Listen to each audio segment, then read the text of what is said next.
Alrighty. Oh boy. Hopefully this is good enough. Bear with me, guys. I'm a little under the weather, and I have this new mic set up. Hopefully it gets rid of all the skipping from the previous videos, but I don't think I like it too much. So, I guess just leave some feedback as far as volume or as far as how this really sounds. Anyway, bear with me. Welcome back, everyone, to my little corner of opinionated guidance. That's right and wrong. As always, don't let the name fool you. Writing is ultimately subjective. There's not really a right and wrong way to do this unless you violate some of the core, grammar, punctuation rules, stuff like that. Right and wrong is just a name that I came up with. I'm just passing on advice, topics of discussion, suggestions, other stuff from my own personal experience and that of other indie author experiences, and that's novelists, poets, narrative designers, game writers, journalists, all the above. As always, you don't really have to take anything from this video to 100%. This is all opinionated based. I'm no way qualified to tell you how to do your business. The purpose of this segment is not to tell you or try to implant on you some sort of new standard, but really just to inform you or to arm you in a way that you can create your own and manage your workflow a little bit better. Whether you're a writer, a developer, an artist, the indie world is both competitive and unforgiving. So any edge that you can come up with and take it. It's about standing out however you can. So hopefully these videos are of benefit to you, and I'm just not venting out randomly into the ether. But anyway, today we have a very interesting kind of topic because it's something that can branch out into a lot of other topics. I'm going to try not to get lost in the web here, and I'm going to try not to gross you out because, again, under the weather. But really what this is about is building your own author platform. Building your own author platform is something that you do parallel to your creations. It's something that you have to build, manage, and then make sustainable. And it's really the baseline of just about everything that you do. So how to build that strong foundation, it's what really sets you apart from a grand majority or grand percentage of your indie brethren, whether you believe it or not. You may have heard in previous videos me saying something along the lines of a lot of people come to the front and center and say that this first ever creative project, this debut of theirs, is going to be it, and they expect it to be their golden ticket to fame and fortune. If I can ever declare anything as officially wrong, it'd probably be that mindset is incorrect. Of course, there are exceptions, but for the most part, you should be aware and you should treat yourself and treat the situation as if you were the new kid on the block. You will always be the new kid on the block until you prove that commitment to, one, other writers or any other kind of individuals in your industry, and two, your fan base, your readers, your players, and stuff like that. And this is where we really branch out, the how, the where, and the when of showing that commitment. Now, number one, and this is always going to be number one for me, create. And again, you've heard me say this before, the best advertisement for a book is another book. The best advertisement for a game is another game. As a new kid on the block, congrats. Yes, it's official. You did finish your first creative project, right? It is an accomplishment. Not a lot of people can do the same. If it were easy, a lot of other people would have the same kind of resume as you. But it's supposed to be and has always meant to be the very beginning. Think about the music industry. How often do you hear an indie one-hit wonder? How often have you seen self-starters on the physical grind trying to promote the music, whether that be CDs, old school, or putting QR codes placed for your Spotify, stuff like that, a physical grind. Your first book, your debut, is that very first stone. And it can be months, it can be years, it can be decades before you even see the first real ripple, normally. But lucky for you, we do live in an age of technology, and those timelines are usually shortened depending on what you're trying to get out into the ether. What I mean by that is, whether you're a novelist or you're trying out, game writing, whatever the case may be, there are plenty of tools to help you navigate between mediums and to make sure that you don't stay stagnant and that you stay relevant. So as you're creating, you don't have to wait X amount of time for your next creation. Just keep moving forward. Create. Which brings us to number 2. You got to wear multiple hats or have someone wear the hats for you. It's going to sound a little convoluted here, but just bear with me. You're not just a writer. You're not just a developer. You're not just an artist. You're not just a creator. You're a marketer. You're an admin. You're a secretary. You're a graphic designer. You're a finance rep. You're an intern. And whatever else you want to throw in there to make your job sustainable. Being a creative isn't just about creating.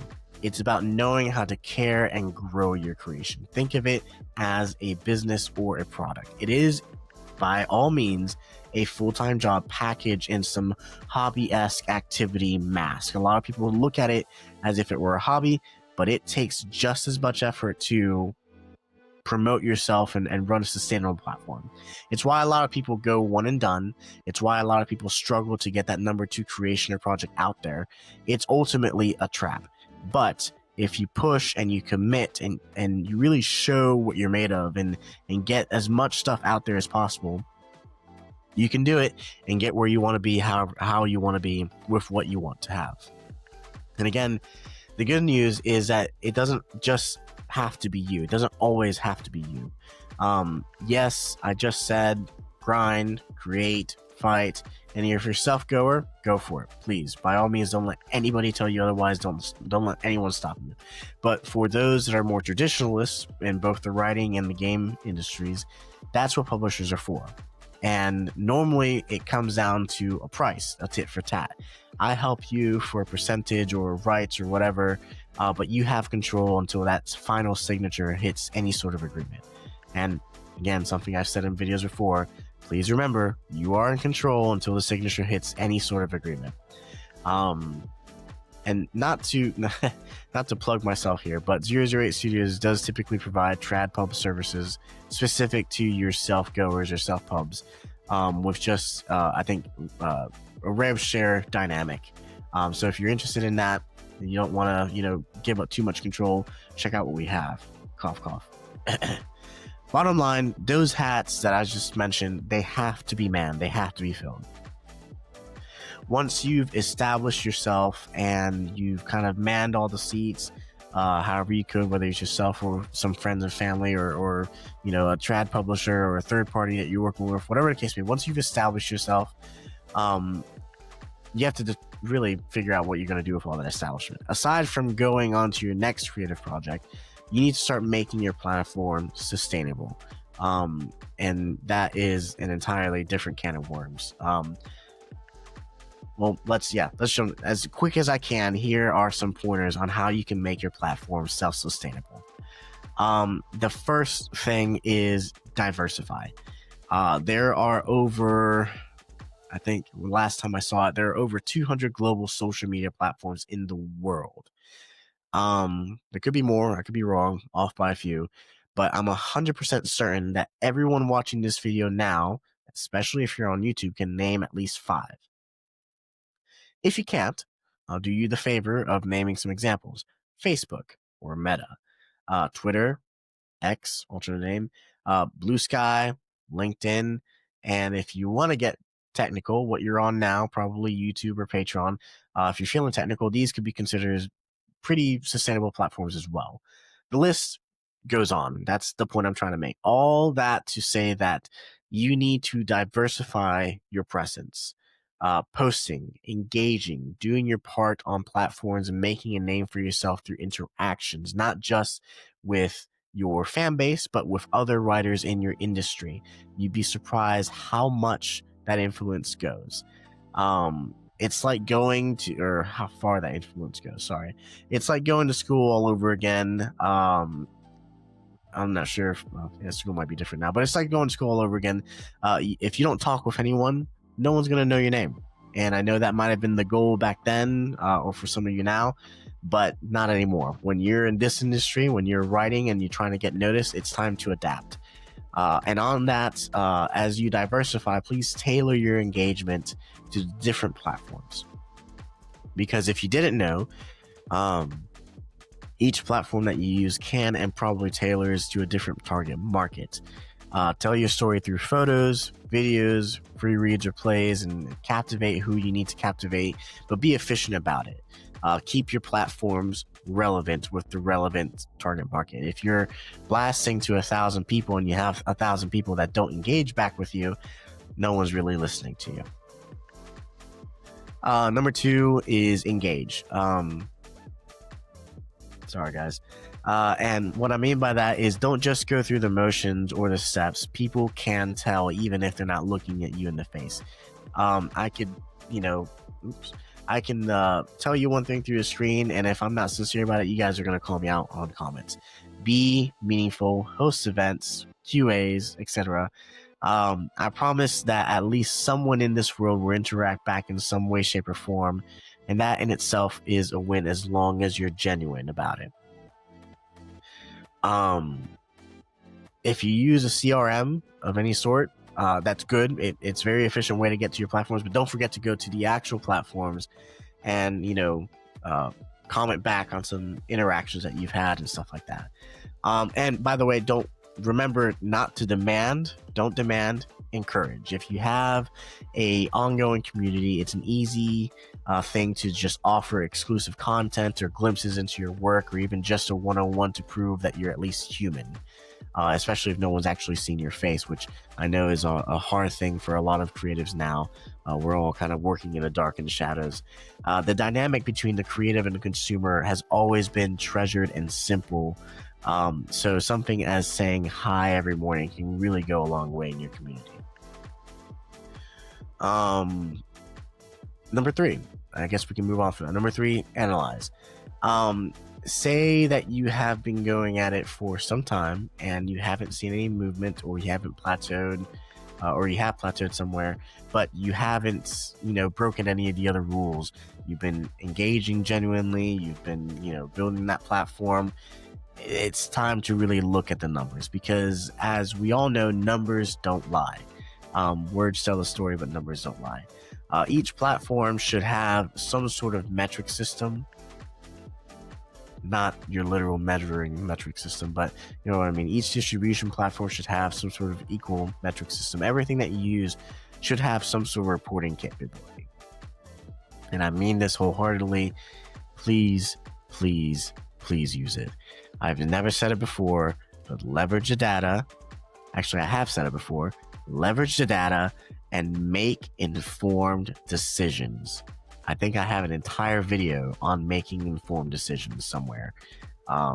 So yeah, pay attention to your audience, their preferences, the engagement platforms, demographics, what resonates with followers, what websites to resonate on, the traffic that the website gets, your social media posts, your products, everything. I just named everything that has the ability to place you over that hump.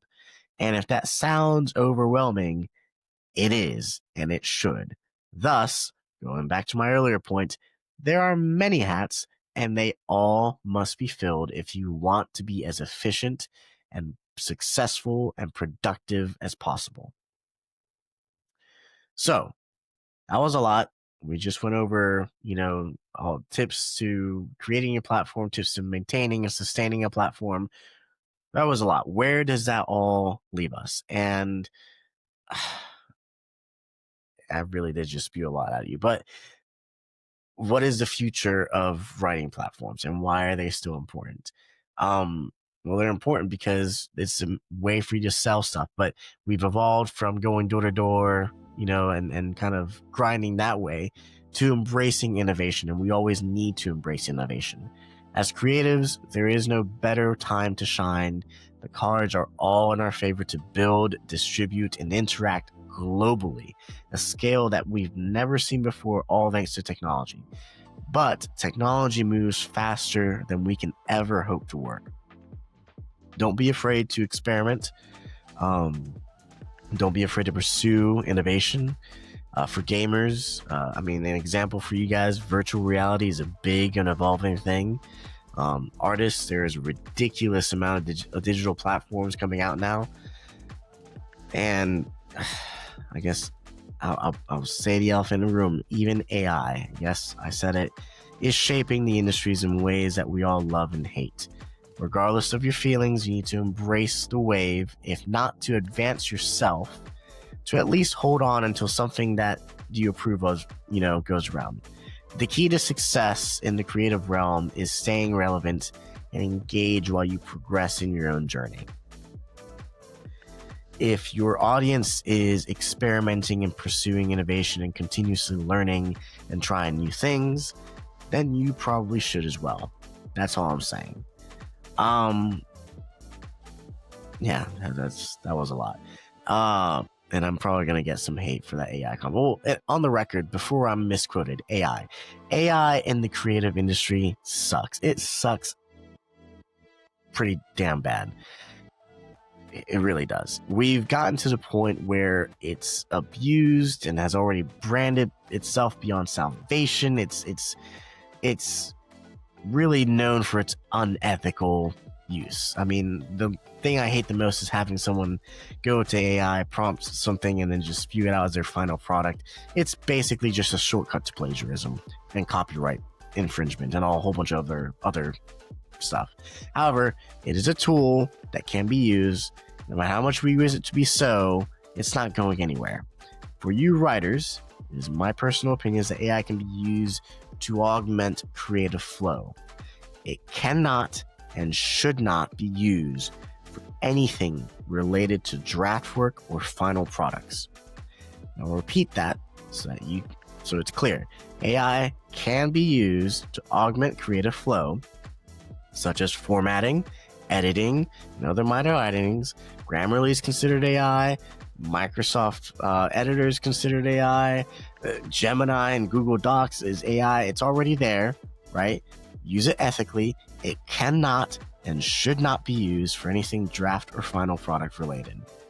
Okay, so with that huge disclaimer out of the way, embrace innovation. Don't be afraid to pursue new things and stay relevant.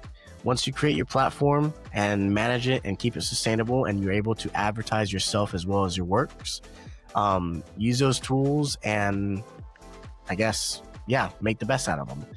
I think that's as big of a rant as I can give for this one.